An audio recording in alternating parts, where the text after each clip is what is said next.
بسم الله ما شاء الله. النهاردة جبتلك أسهل طريقة للوجبات الخير بإذن الله تعالى.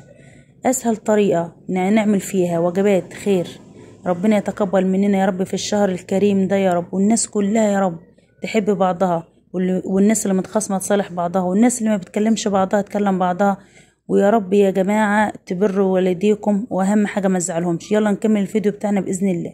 النهاردة يا جماعة طلعنا وجبات الخير، اللهم لك الحمد والشكر يا رب. رمضان كريم وكل سنة وانتم طيبين. النهاردة عملنا وجبات خير حلوة جدا، وكانت سهلة جدا وبسيطة، وما شاء الله تبارك الرحمن. الكمية ما شاء الله عملت كمية كبيرة جدا، كرتونة فراخ ولحمة ورز وبطاطس. عملنا كمية حلوة جدا.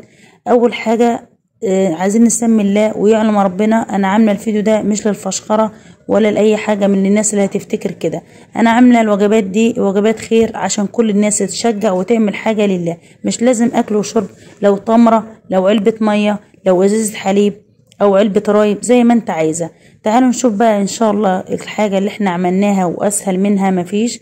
كل ده انا عملته باذن الله تعالى، عملته في يوم واحد. اللهم لك الحمد والشكر يا رب.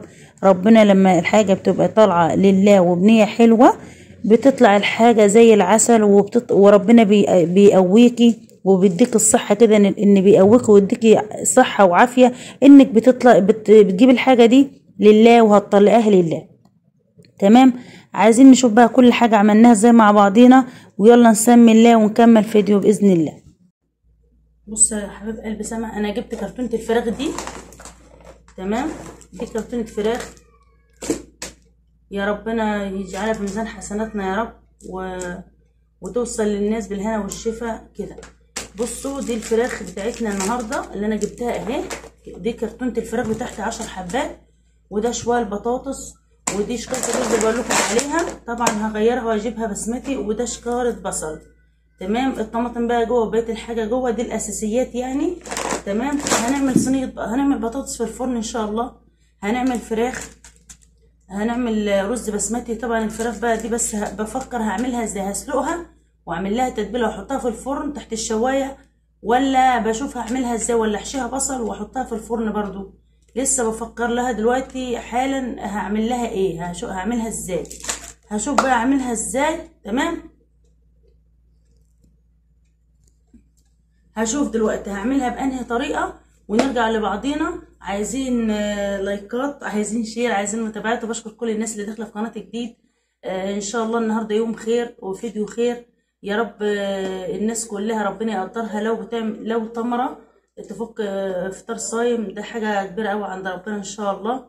يلا بقى نشوف هنعمل ايه. هنغسل طبعا الفراخ الاول، وبعد كده نقطع في البطاطس، نسيب الفراخ تتنقع شويه عشان الزفاره، ونبتدي نقطع في البطاطس. اوعى تروح هنا ولا هنا. يلا بقى كده ندخل مع بعضنا على التقيل بإذن الله. أول حاجة هنفتح الفراخ. أول حاجة نغسل الفراخ غسلة حلوة جدا جدا جدا، تنقعها بدقيق وملح وخل وليمون. تغسليها يعني تسيبها لمدة ساعة كده في المحلول ده. بعد كده تغسليها بقى ايه، غسلة 2 3 10 زي ما انت عايزة. بس أهم حاجة بعد ما تغسليها تحطيها في حاجة تتصفى، عشان لما نضيف عليها البصل والتوابل ما يكونش فيها مية، عشان المية دي لو ما صفتهاش هتزفر معاك الفراخ. بعد ما تغسليها وتقطعيها وتقطعيها ارباع زي ما انت شايفه كده، زي ما انت بقى عايزه تقطعيها ارباع، تقطعيها 8 زي ما انت عايزه، تقطعي ربع 2. واهم حاجه تتخلصي من حته الجناح دي اللي ملهاش لازمه، اكنك هتاكليه انت، يعني الحاجه لازم تكوني انت حباها، وزي ما بتاكليها في بيتك تطلعيها لله. تمام. ما تقوليش اي حاجه وخلاص، لا، لازم تعمليها بحب، ولازم تعمليها زي ما بتاكلها في بيتك، بنفس نوع الزيت، بنفس نوع السمنه، بنفس النظافه اللي بتنظفيها لنفسك، نفس كل حاجه بالظبط. ايه، لازم الحاجه تطلع اكنك هتاكلها انت. زي ما انتم شايفين كده بنقطع كميه الفراخ. انا كنت جايبه كرتونه من الفراخ اهي. على فكره اللحمه ما كنتش جبتها في الوقت ده، ما كنتش جبت اللحمه، انا كنت بقطع الفراخ، قلت هسيبها تتصفى وهروح اجيب اللحمه معاكم دلوقتي.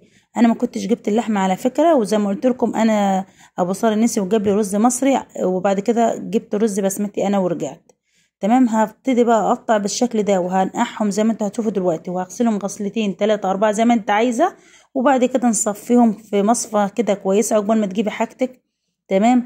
او عقبال ما تعملي التتبيله اللي انت هتحطها لها. التتبيله عباره عن بصلتين حلوين كده، او 3 أو 4 زي ما انت عايزه، تبشريهم كويس، وتضيفي عليهم بهاراتك بقى، فلفل اسود، جوز الطيب، شويه بهارات حلوين كده دلعيها. بعد كده بعد ما خلصت كل الكميه دلوقتي هنقعها حاليا قدامكم. اضيف عليها الملح واضيف عليها الدقيق واضيف عليها ليمون، خليها تقعد في المحلول ده شويه حلوين كده عشان تطلع الزفاره اللي فيها. وبعد كده هنسيبها كده، هي مش تتبيله، هي حاجه بس عليها كده تنكه الفراخ، عباره عن بصل مبشور تمام وملح وفلفل وليمون برضو. وهنسيبها بقى في المحلول ده زي ما قلت لكم. بعد كده تصفيها. ان شاء الله يعجبك باذن الله، فيديو حلو جدا وحاجات سهله جدا، يعني ما تصعبيش حاجه على نفسك. في ناس على فكره ممكن بتعمل هنا ايه، لو انت مثلا مش قادره تعملي اكل في البيت بتودي الحاجه دي للمطاعم وهي بتعملها وانت تروحي تاخديها منها. هنا بقى سبت الفراخ تتنقع ورحت جبت ايه اللحمه وجيت هنا رحت جبت اللحمه من عند المعلم شعبان، جبت لحمه مفرومه عشان برضو هعمل كفته جنب الفراخ. قلت بقى ايه عشان تبقى كلها اللي ياخد الوجبه يدعينا، هيبقى منها هيلاقي فيها فراخ ومنها هيلاقي فيها كفته ومنها هيلاقي فيها رز ومنها هيلاقي فيها خضار، عشان اللي ياكل الوجبه يدعي لي. زي ما انتم شايفين كده طبعا الفراخ بعد ما غسلتها ونقعتها وصفتها، جبت بقى التوابل زي ما انتم شايفين كده برشها عليها. جبت البصل المبشور، ملح، شويه بهارات حلوين كده مشكلين، فلفل اسود، وهقلبها كده تقليبتين حلوين 3 كده، وهسيبها بقى لمده ساعتين في التتبيله دي قبل ما احطها، قبل ما اسلقها. انا كده كده هسلقها. وبعد ما سلقتها جبت شويه صلصه طماطم، ضفت عليهم شويه توابل وشويه زيت، ودهنت الوش كده وحطيتها في الفرن. في جزء انا حطيته في الفرن وفوق جزء لا، عشان في ناس بتحبها زي المسلوقه كده. هنا بعد ما تبلتها وهسيبها لمده ساعتين في التلاجة، اهو زي ما بقول لكم ساعتين في التلاجة. بعد كده تطلعي تشتغلي فيها على طول. الكلام ده كله كان الساعه 12 يا جماعه، كنت بشتغل في حوالي الساعه 12 الظهر. انا كنت صاحيه بدري يعني، ورحت جبت الحاجات بدري الحمد لله وربنا وفقني. هنا بقى جبت اللحمه زي ما انتم شايفين كده من عند المعلم شعبان، رميت عليها ورق بقدونس، بصل مبشور وطماطم مبشوره وفلفل حامي. وبعد كده ما تصفيش البصل ده، ما تصفوش، ان الكفته دي تتعمل في الفرن. هنا بقى اضيف عليها التوابل، اهم حاجه فلفل الاسود والسبع بهارات المشكله الحلوه دي وشويه جوز الطيب وشويه الملح. بعد كده نعجنها عجنه حلوه كده لحد ما اللحمه تطلع الخيط بتاعها، وهنسيبها برضو لمده ساعتين في التلاجة عقبال ما تاخد وتدي من التتبيله. لو عايزه تعمليها من الليل مفيش مشكله، برضو لو عايزه تعملي موضوع الفراخ ده من الليل مفيش مشكله. انا كله الحمد لله عملته في نفس اليوم تمام. الحمد لله يا رب، ربنا بيقوانا الحمد لله ويديك الصحه والعافيه كده، وتعملي اللي ربنا يقدرك عليه. يا ريت يا جماعه عايزين تعليقات حلوه كده منكم، دعوات حلوه منكم، ان شاء الله ربنا يستجيب مننا كلنا. وعلى فكره باذن الله ده مش هيكون اخر فيديو في شهر رمضان، ان شاء الله هنشوف حاجات حلوه جدا، وفي ناس برضه هتتواصل معانا باذن الله عشان هنطلع وجبات اكتر من كده باذن الله تعالى.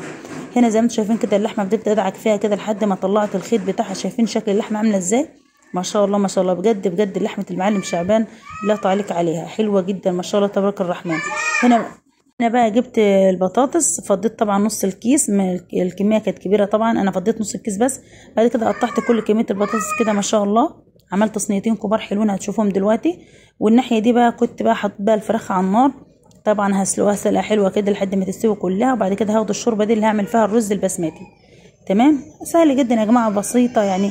رتبي نفسك وبصي كل حاجه هتتعامل معاك على طول. ما تقوليش ان هعمل الكميه دي كلها لوحدي، لا والله، حطي كل حاجه في دماغك، كل حاجه هتخلص على طول. هنا قطعت البطاطس وحطيت عليها الطماطم وشوربه من الفراخ وتوابل وتمام. هنا بقى بعمل رز البسمتي، هنزل بصله تتشوح وانزل بهاراتها. بعد كده هنزل البصله والتوابل، لورا، حبهان، لومي، قرفه، زعفران، كركم. بعد كده نقلبهم مع بعضنا كده وننزل بشوربه الفراخ منها على طول. طبعا شوربه الفراخ متملحه، ما تحطيش اي حاجه. زي ما انتم شايفين بعد ما خلصت كل الكميه ما شاء الله تبارك الرحمن، ابتديت بقى اغلف بالشكل ده عشان كان خلاص المغرب قاعد عليه نص ساعه بالظبط، عقبال ما نلحق نودي الحاجات دي لله اللي راحه مكانها، الوجبات اللي راحه لله. زي ما انتم شايفين كده ابتديت ارص بالشكل ده، ابتديت ارص الوجبات. وبصير برضو كان بيساعدني وبيرص معايا الناحيه التانية ما شاء الله، كان عليه كان ما شاء الله ربنا يديله الصحه يا رب. زي ما انتم شايفين كده الحمد لله كنا بنقفل بقيه الكميه كلها. بس والله كان نفسي يا جماعه اعمل سلطه، وكان نفسي اعمل عندي مخلل، بس ما كانش فيه وقت للاسف. بس الحمد لله الخيره فيما اختارها الله، وربنا بارك ووفى الحمد لله. والوجبه كانت يعني وجبه محترمه، كانت تشبع يعني، ما كانتش قليله، والحمد لله كانت وجبه حلوه وبنت ناس زي ما بيقولوا كده. زي ما انتم شايفين كده انا كنت برص، انا بصاره، هو كان علبه وانا علبه، وكنا بنساعد بعضينا، هو ياخد كفته والكلام ده. انا ما شاء الله يا جماعه كنت عامله كميه كفته حلوه، كنت عامله كذا صينيه في الفرن، اللي بتجهز اروح جايباها على طول، لان الكفته ما بتكملش 10 دقايق وبتستوي على طول ان الكفته ما بتكملش 10 دقايق وبتستوي على طول. اللي كانت تستوي اروح ايه جايبه على طول في الفرن. والفراخ كنت ايه، في فراخ كانت في الفرن برضو بديها الوش بتاعها، وكانت في برضو بطاطس في الفرن. اللي كان بيخلص كنا بنكمل وبنرجع تاني نغرف تاني على طول، عشان الحاجه ايه اول باول كده. زي ما انتم شايفين كده كنا بنعمل كل حاجه اهو بالشكل ده. البطاطس الناحيه دي، والكفته هنا، والرز هنا، وعليها الربع الفرخه بتاعها. يا رب كل اللي كل حاجة يا رب يا رب يجعله في ميزان حسناتنا، والحاجة كانت زي العسل. ويا ربنا يقدركم كلكم تعملوا كل حاجة حلوة في الشهر الكريم ده. وبالله عليكم يا جماعة بر والديكم، محدش يزعل من حد في الشهر الكريم ده. لو مين متخاصم من مين، ابدأ انت بالسلام، وابدأ انت بالصلح الأول. ابدأ انت بالصلح ده يعني انت هتاخد ثواب كبير جدا. ومحدش يزعل من ابوه، والناس اللي بتزعل من ابوها وامها بالسنين، لا، كلموا بعض، حبوا بعض. الدنيا مش مستاهله، الدنيا مش مستاهله. احنا مفارقين يا جماعه، اللي بيقعد لنا بس العمل الصالح. زي ما انتم شايفين كده، اللي كان بيستوي على طول بجيبه. زي ما انتم شايفين كده الكفته طلعت، رحت جبت، خلصت رحت جبت غيرها. الفراخ دي تخلص بروح اجيب غيرها.